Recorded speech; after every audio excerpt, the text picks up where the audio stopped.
Right now, I've never watched, Yvette, the higher education world get turned upside down as quickly as it has since January with the advent of ChatGPT and artificial intelligence. And I think that there's some terrifying things about this. I think there's some interesting things about this. And I think it doesn't matter what we think, it's going to change our world dramatically.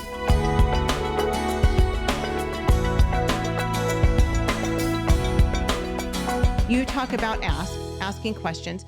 Why do you think as these kids are entering into adulthood, it's so important for them to not just ask questions, but to know how to ask questions? Yeah, so two things. One reflects back on your kind of asking questions. There's a knowledge aspect of that, but there's also, I have a 1.5-year-old foster daughter. And right before this podcast, over lunch, she was kind of up, standing on a chair, reaching for something on the table. Now, if I say, no, don't do that, she may or may not respond to that. But there's something in a human nature that when somebody says no, you want to see if you can instead. But when I ask, is that yours? Are you supposed to do that? And then she goes and shakes her head no. Now she's made the decision and she's told herself that that's the power of a question. So I referred earlier to that, I had students up past 1 o'clock without supervision. And if you just listen to that code, you're like, what kind of program are you running? Well, I run a program where I say, I want you to not be stupid. And they said, what does it mean to be stupid? And I said, I don't know. I think you should ask that question. That's our number one rule here. Don't be stupid and act like an adult. What does it mean to act like an adult?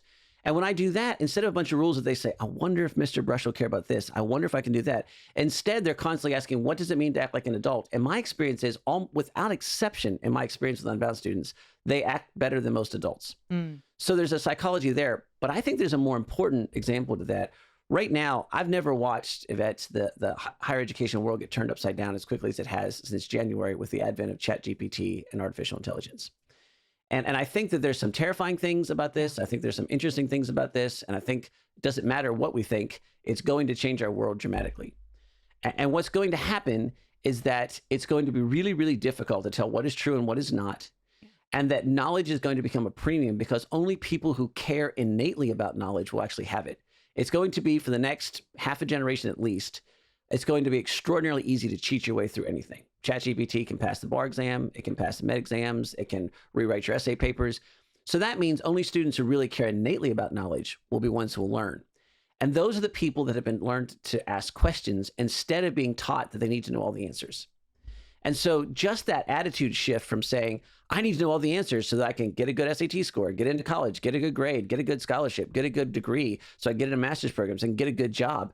Well, there's a program now that can teach, that can do all those things for you. Wow. It's the students who say, I need to ask what it is. I'm innately curious. I want to actually know this. I have a personal drive and desire to know this.